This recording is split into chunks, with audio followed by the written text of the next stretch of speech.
Hello दोस्तों, मैं राम कुमार। आज मैं आपको परसेंटेज की कुछ क्वेश्चन कराने जा रहा हूं।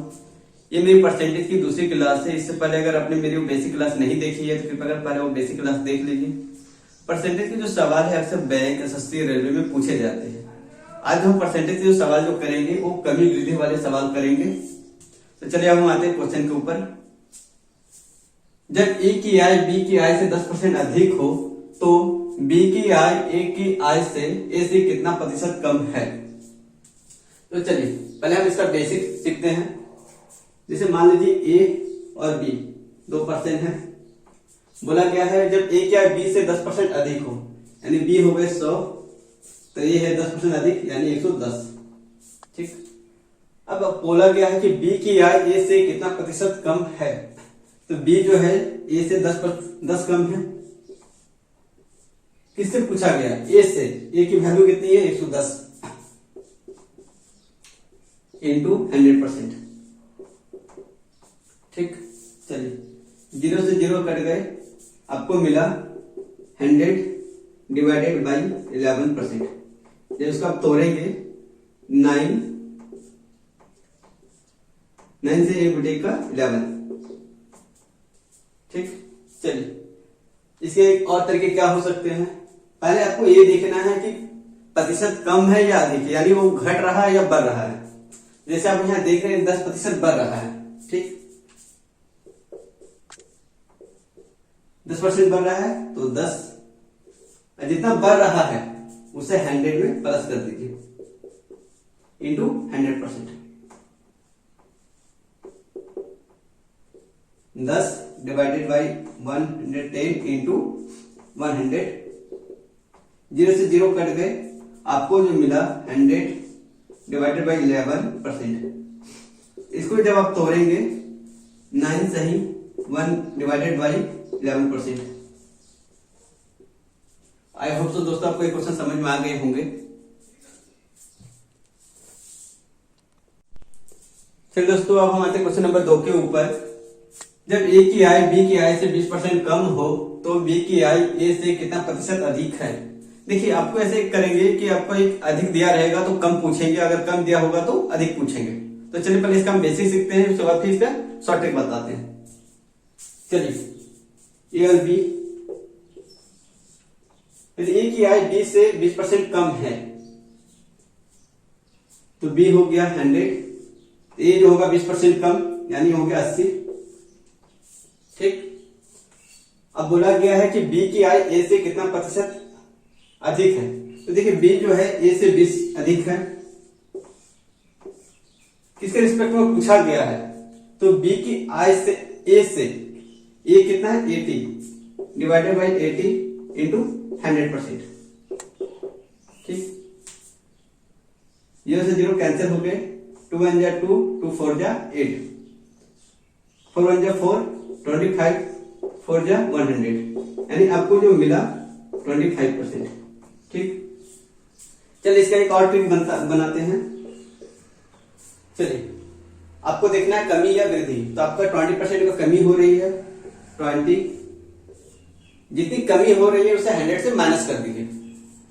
100 माइनस 20 इंटू 100%। 20 100 माइनस 20 हो गया 80 इंटू 100%। 21 जा 20, 24 जा 80, 4 1 जा 4, 25 10 जा 100, यानी आपको जो मिला 25%।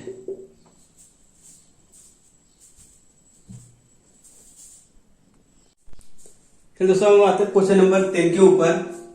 यदि आम के मूल्य में 30% की वृद्धि हो जाए तो कोई व्यक्ति उसकी खपत में कितने प्रतिशत की कमी करे जिससे उसका खर्च पूर्ववत रहे। तो इस क्वेश्चन का कहना यह है कि एक आदमी जो है आम के मूल्य में 30% की वृद्धि हो जाती है। ठीक है, तो उसकी जो खपत है कितने प्रतिशत कम कर दी जाए कि उसका जो खर्च है वो पहले जितना ही रहे, यानी उसके जो खर्च में कोई भी किसी प्रकार की बढ़ोतरी वो नहीं चाहता है। तो चलिए पहले इसका बेसिक सीखते हैं। पहले उसकी जो खपत थी और वृद्धि, पहले उसकी खपत थी 100 किलो। ठीक, जब वृद्धि हो गई 30% की वृद्धि हुई, यानी अब उसकी वृद्धि हो गई है 130 किलो खपत कर रहा है। तो बोला कि इसकी खपत कितने प्रतिशत कमी करें। तो पहले था 130, पहले था 100, अब हो गया 130, यानी 30% इसको कमी करना पड़ेगा। ठीक, किसमें करना पड़ेगा, जो वृद्धि हुई उसी में 130 इंटू 100%, 0 से 0 कट गए, 100 3 जा 300 डिवाइडेड बाई 30। इसको जब हम तोड़ेंगे 13 2 जा 26, आपका हो गया 4, 33 जा 39, 1 कैरी, 23 सही 1/3% कि उसको कमी करनी पड़ेगी ताकि उसका जो खर्चा है वो पहले जैसा ही रहे। चलिए इसका आप दूसरा ट्रिक सीखते हैं। चलिए, कमी या वृद्धि हो रही है तो उसमें हो रही है उसकी वृद्धि, कितने का वृद्धि 30%, जितने का वृद्धि हो रहा है उसे 100 प्लस 30 कर दीजिए इंटू 100%। ठीक, तो आपको यहां जो मिलेगा 30 डिवाइडेड बाई 130 इंटू 100, 0 से 0 गए, आपको मिला 300 डिवाइडेड बाई 30, आपको जो मिलेंगे 23, एक सही 13, जो आपके ए वाले हैं। देखिए दोनों तरीके आपके जो है सही है, आपको जैसा आपको सुटेबल लगे आप उसके हिसाब से अपने क्वेश्चन को सॉल्व कर सकते हैं। और जो आपके कमी और वृद्धि के जितने भी जो सवाल है, तो आज हम सारे टाइप को हम कंपेयर आज कर लेंगे। तो दोस्तों आप आते हैं क्वेश्चन नंबर 4 के ऊपर। यदि घी के मूल्य में 40% की कमी हो जाए तो कोई व्यक्ति उसकी खपत में कितने प्रतिशत की वृद्धि करे जिससे उसका खर्चा जो है पहले जितना ही रहे। तो चलिए पहले आप क्वेश्चन देखिए कि इसमें कमी हो रही है या वृद्धि हो रही है। तो आप यहाँ देख रहे हैं 40% की कमी हो रही है, तो जितने परसेंट की कमी हो उसे ऊपर लिख दीजिए। ठीक, 100 में उतना माइनस कर दीजिए इंटू 100%। ठीक, 40 divided by 100 minus 40 equal to 60 into 100%। ठीक, 0 से 0 चल गए, 2 2 जा 4, 2 3 जा 6, आपको यहां मिला 200 डिवाइडेड बाई 3%। 200 डिवाइडेड बाई 3% का जो हॉल वैल्यू होती है वो होती है 66 सही 2/3%। अगर आपने इससे पहले वो वीडियो नहीं देखी जिसमें मैंने आपको हॉल वैल्यू निकालना सिखाया है तो कृपया कर पहले आप वो वीडियो देख लीजिए। चलो दोस्तों हम आते हैं क्वेश्चन नंबर 5 के ऊपर। प्रेशर कुकर की कीमत में 20% की वृद्धि होने से उसकी बिक्री 50% से घट जाती है, तो कोई दुकानदार पहले से कितना प्रतिशत कम या अधिक आय प्राप्त करेगा। देखिए जब कोई एक ही वस्तु पर जब 2 बार कोई क्रिया होती है या खरीद होती है या बिक्री होती है तो आप एक फॉर्मूला याद कर लीजिए, A plus B plus minus A into B divided by 100%। ठीक, अगर आपको ये फॉर्मूला याद है तो ठीक बात है, अगर नहीं भी याद है तो भी कोई बात नहीं। चलिए आपको देखना है 20% वृद्धि हुई है तो प्लस 20, उसकी बिक्री 50% से घट जाती है, माइनस घट रही है माइनस हो रही है। ठीक, प्लस माइनस माइनस होता है, 20 इंटू 50 डिवाइडेड बाई 100%। चलिए 20 से आपको plus 20 minus 50 equal to minus 30। देखिए 0 से 0 कैंसिल हो गए, 2 0, 5 2 10 माइनस 10, ये हो गया percent. Minus 30 minus 10 equal to minus 40%, यानी उसकी जो आय में जो है 40% की कमी हो रही है, यानी 40% की कमी।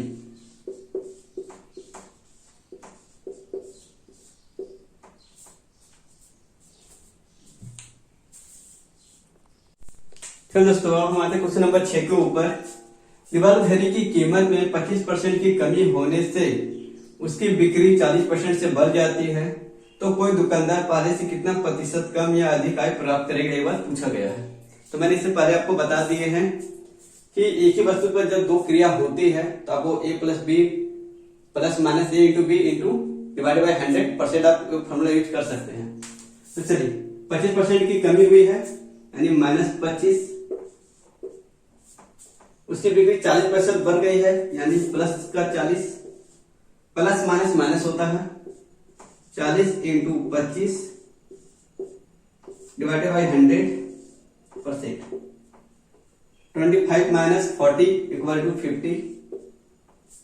चलिए 0 से 0 कैंसिल हो गए, 2 2 जा 4, 2 5 जा 10, 5 1 जा 5, 5 5 जा 25, 5 2 जा 10, -10 plus 15 minus 10 equal to 5% plus मिलेगा आपको, यानी उसकी जो आय में जो है 5% की वृद्धि हो गई, 5% की वृद्धि, यानी उसकी जो इनकम जो है 5% से इंक्रीज कर रही है।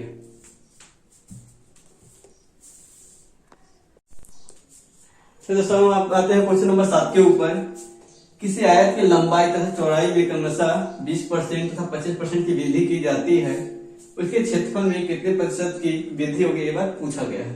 तो चलिए पहले आपका चौड़ाई में 20% बढ़ रही है यानी प्लस का 20, ठीक, तथा लंबाई में 20% बढ़ रही है और चौड़ाई में आपकी 25% बढ़ी है यानी 25 प्लस का 25, प्लस प्लस प्लस होता है 20 इंटू 25 डिवाइडेड बाई 100%। चलिए 20 प्लस 25 हो गया आपको 45, ठीक, देखिए 0 से 0 कट गए, 2 1 जा 2, 2 5 जा 10, 5 1 जा 5, 5 5 जा 25, 5 1 जा 5, 45 प्लस 5 इक्वल टू 50%। तो उसके जो क्षेत्रफल में जो है 50% की इंक्रीज कर रही है।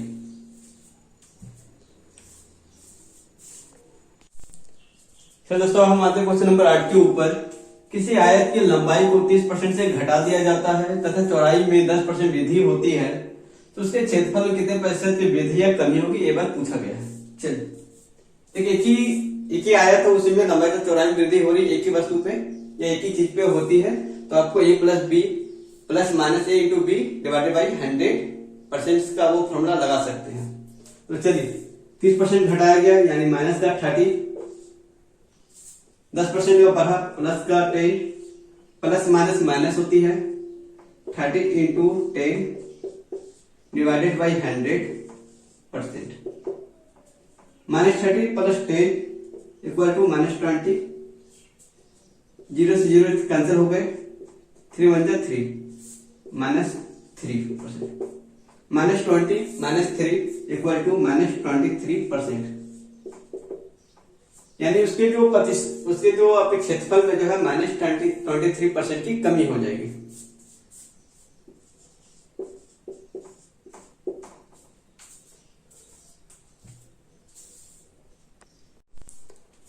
फिर दोस्तों हम बात है क्वेश्चन नंबर 9 के ऊपर। किसी वृत्त की त्रिज्या को 12% से बढ़ा देने से उसके क्षेत्रफल में कितने प्रतिशत की वृद्धि होगी, ये बात पूछा गया है।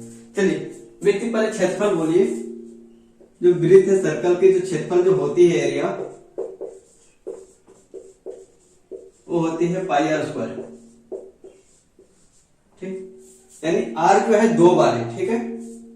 जब एक ही वस्तु पर जब 2 बार कोई क्रिया की जाती है तो a प्लस बी वाला फॉर्मूला लगा सकते हैं, यानी आपको 12 प्लस बढ़ रहा है, 12 का प्लस प्लस प्लस प्लस होता है 12 इंटू 12 डिवाइडेड बाई 100%, ठीक, 12 प्लस 12 इक्वल टू 24,